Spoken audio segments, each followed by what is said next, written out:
Hey Tegan, what's in the bag? It's the show where I come home from the comic book store with my bag of comics and we look through them here on camera. All right. If you hear the little guy, he's got his bottle cap in the background. All right, let's start off with Blood Squad 7, number 1. This, I believe, the Chris Weston cover. Now, this is coming out of the recent 3-issue Dutch miniseries that Casey just finished just a couple weeks ago. And I haven't read it yet because I just got home. So I don't know quite how this all relates to that, because that story did have a more or less self-contained, ending. So I don't know if that character is in here, but I do know this is related to that in some ways, and I'm recognizing some of these characters, I think, from that story. Dutch being, of course, I'll say inexplicable, because no one was necessarily expecting Chap Yap's Dutch to just randomly make a comeback, and yet randomly they brought Dutch back for 3 issues. It's pretty decent. I can't remember who Joe Casey wrote it, and Joe Casey is back. I think this is monthly, at least for so long as, the wind will hold. I'm happy to see Joe Casey doing monthly comics again, multiple monthly comics again, because he's also still doing that Zod series, I think. So, yeah, Paul Fry, art, Francesco Segala, colors, Gloria Martinelli, color assists, at Ruswoon, letters, and, of course, Sonia Harris, pretty much anything with Joe Casey's name on it is going to have her design on it. It's going to look like $10 million because, this, I don't know, this is a variant, but she knows how to design a comic book better than just about anyone else out there. It seems like it'd be a real no-brainer for someone with a lot of money to snatch her up and put her to work somewhere else. But no one in comics, except for Joe Casey, I guess, really has the foresight to see how important it is that the book look good on the shelf and in your hand. That's what that woman does. All right. So something to do with war, Ukraine, a walk and talk in the White House. I don't know what's going on. I'm not going to read this right now. We're just looking through it. Yeah, looks pretty good. Looks pretty Joe Casey.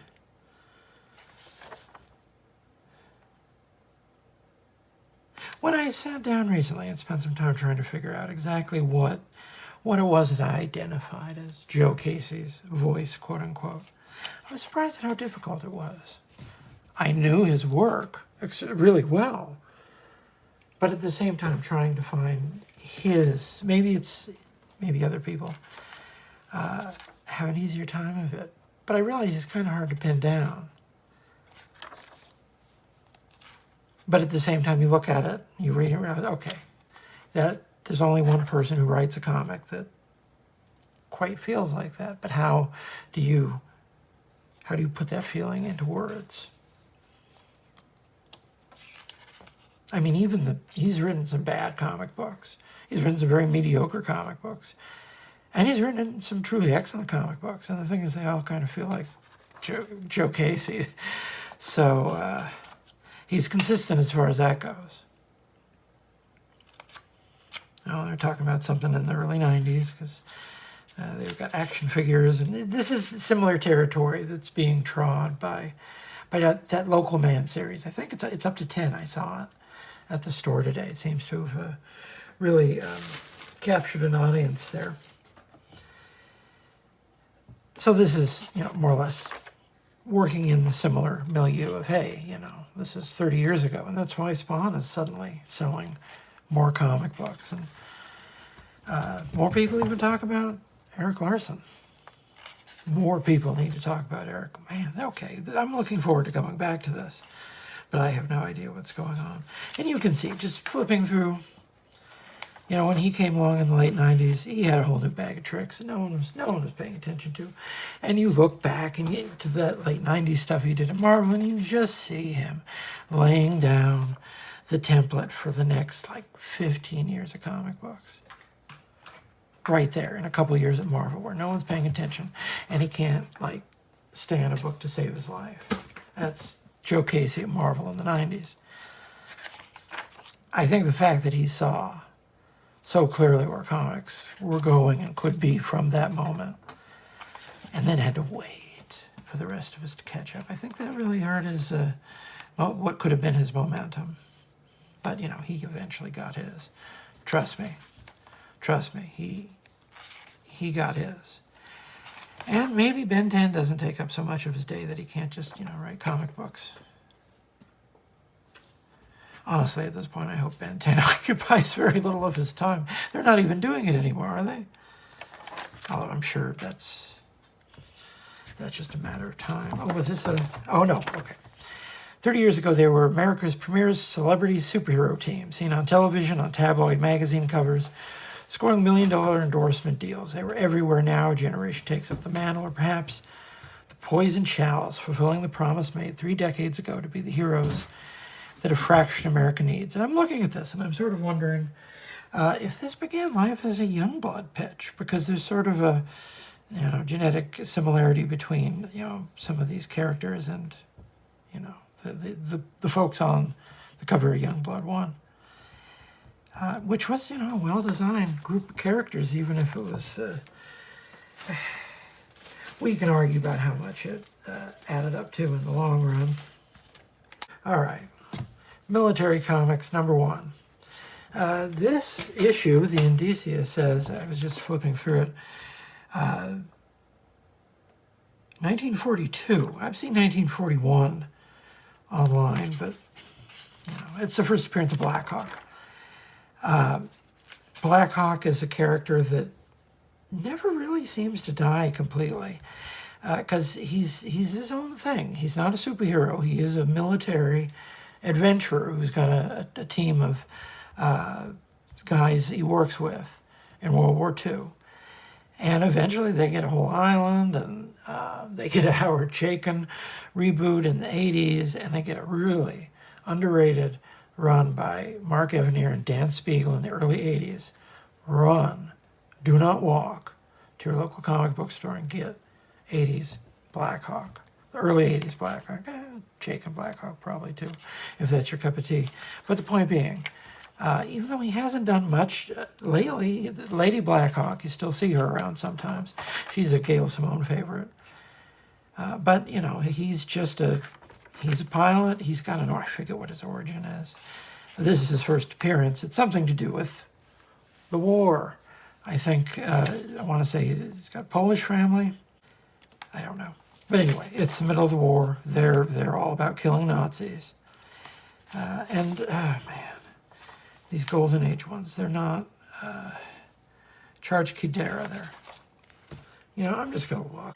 Chuck Quidera, Bob Powell, and Will Eisner is the other two, because I'm looking it up on my phone here, because DC refuses. Oh God, don't get me started. We know what paper this is on, and we get the modern Indicia, and we even get the name of, you know, everyone on the DC masthead, and we get a cultural disclaimer, because there's probably some very racist stuff in here, extraordinarily racist stuff. But they can fit all these things on there, all these things they need to put, I guess, but they can't just put, like, the real credits, because none of these Golden Age books, even the ones that had, you know, an artist or a writer's name signed to them, and didn't necessarily mean anything. And it would be very easy, because they're not printing these things. If you don't know, Golden Age comics were slightly different in proportion. They were a little bit thicker, maybe a little bit shorter. I can't remember. I only have a few Golden Age books, but I had a couple issues of Dell 4-color in my hand the other day, and you can really tell. It's just a different size magazine. And it makes you wish, when they did all this, you know, pre-1960s material, they would put it closer to the original proportions, because it's never been seen in its original proportions. It's always reprinted, you know, at a slightly smaller size. Even the Golden Age stuff that has been reprinted has been reprinted at this size. And that's why there's so much on the bottom and the top of the page, because you're getting it shrunk down a little bit. What the hell is this? This is Loops and Banks. This looks interestingly colored, but, you know, terrible, but also at the same time kind of interesting, simply because it's tapping into something very... What are you doing? It's tapping into something very primitive, but enthusiastic. Oh, we're already done with that. All right. Fred Gardner's The Blue Tracer. Now this looks interesting. This looks cool. What are you doing? This looks fun. Wow, look at that. That's kind of interesting. Although, well, there you go. He's it kind of looks like some of the Stardust the Super Wizard material. Fred Gardner. You know, there's some, oh, well, there you go. What was I saying about there being some, like, mind-bogglingly racist stuff in here? But all things considered, considering the alternative, I'm happier that they keep it out there than that they try to bury it. Because it's important to remember for all these old comic genres. That stuff was just, well, that is a nice splash. Yankee Eagle by John Stewart. Wow, look at this. This looks nice. Wow. This is handsome looking. I don't know what's going on here, but there's nothing, I can't even tell what's going on, but it doesn't look too racist. They're on a ship. There's an eagle of some kind. Follow the sensational adventures of Yankee Eagle in the September issue of Military Comics. Oh, Death Patrol. Oh, wow. Okay. By Jack Cole. Okay. We're in for a treat. This will actually be pretty decent. Look at this. Wow. Yeah, okay. This is the stuff right here. I didn't know what was, but it makes sense. Of course, it'd be something by Jack Cole, but I have no clue who these people are. I've never seen this comic book before in my life. They're killing Nazis. It looks like it's a bunch of prisoners escaping. Oh, the Death Patrol. There you go. 5 convicts and 1 former airline pirate thrown together by fate. They fly to England and fight for the RAF. Okay. Okay, that is a great pitch right there.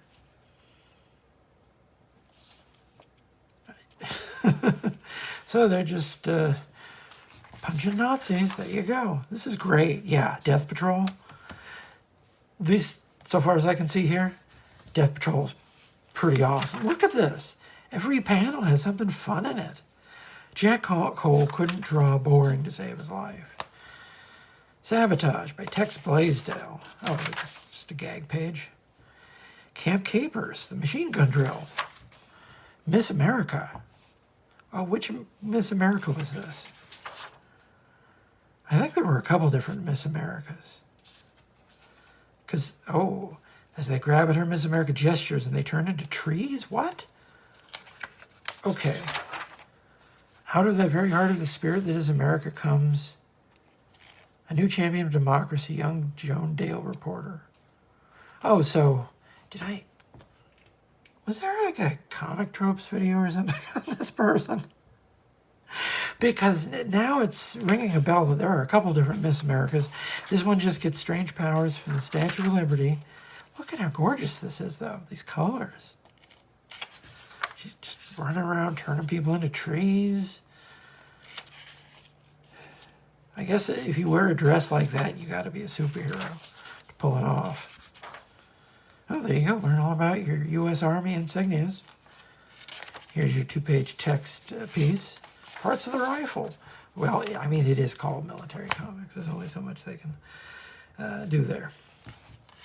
Q-Boat with Bob, Dick, and Freckles.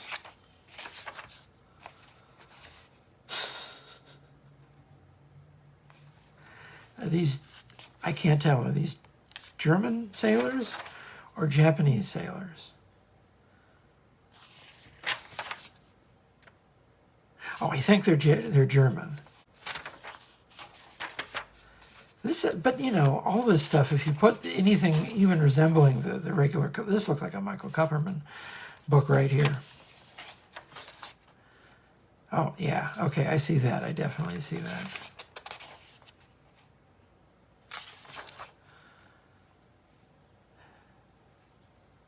Take a tip from a Navy torpedo. U.S. bike tires. All right, train your feet for active sports. Central Leahy's free book. All right, what else we got going here?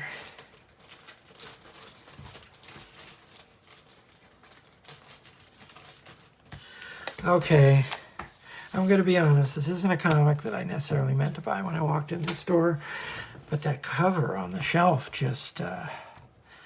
I kept circling around it, even if I don't come back for issue 2. Sometimes, you know, you buy the issue because the cover is arresting. But then I picked it up in the store and I read I flipped through the first couple pages, and you know, it was more or less giving you the, I don't know why she's in the 616, but she's in the 616. And this page, I read this in the store, and this actually got me on board with the book.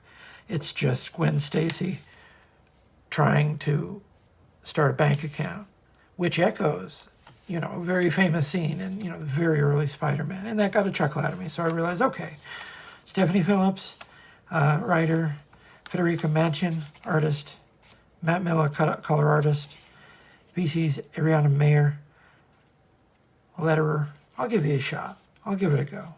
Oh, an ad for Star Wars Legos. Man, that's how you'll know if I win the lottery. Right there. Oh, but of course, there's a bank robbery. There's always going to be a bank robbery when there's a superhero in the bank.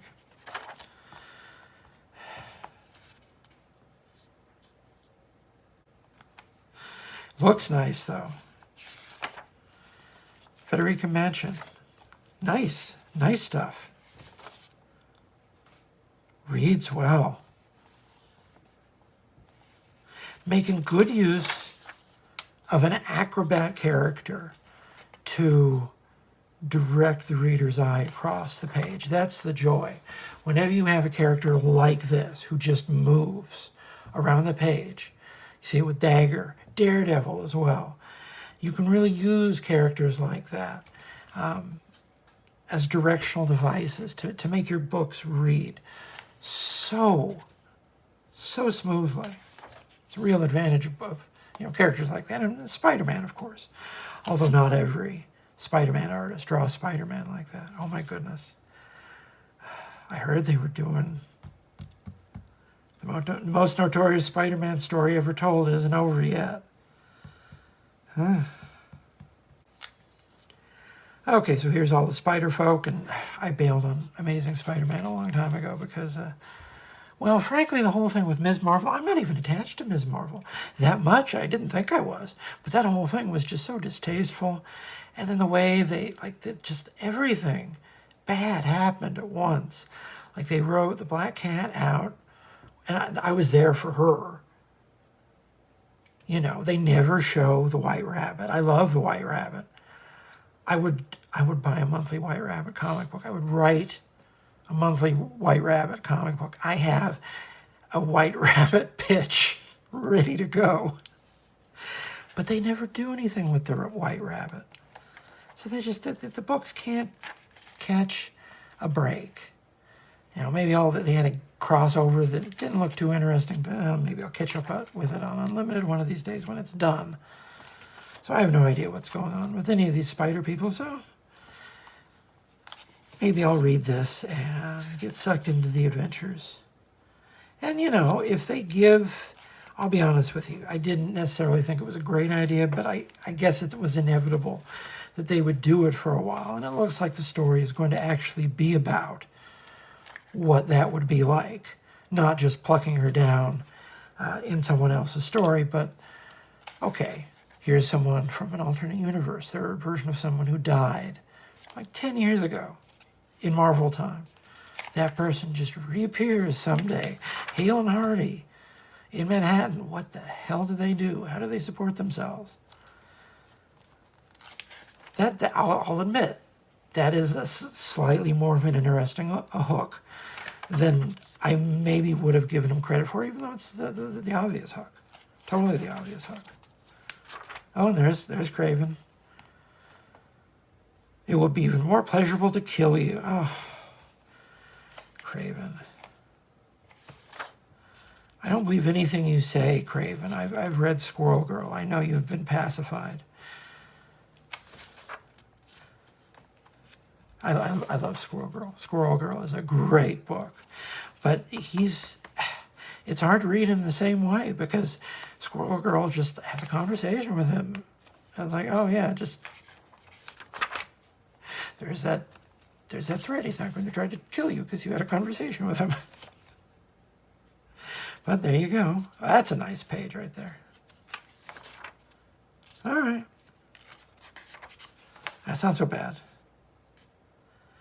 All right, if they put another nice cover on the book, I can see myself coming home with issue 2.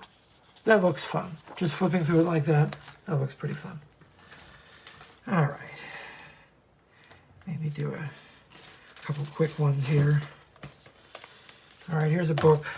I've been buying it since day one. Never see anyone else talk about it. It's this giant magazine-sized thing by Greg Rucka, Eric Trautmann, Mike Henderson. It's basically just about space marines and cosmic mystery, all that stuff. But it's just, it's a really nice looking sci-fi book. Really European flair because, the album size. But also it's just like, it's filled with lesbians. It is every female character, it seems like. And that's kind of fun.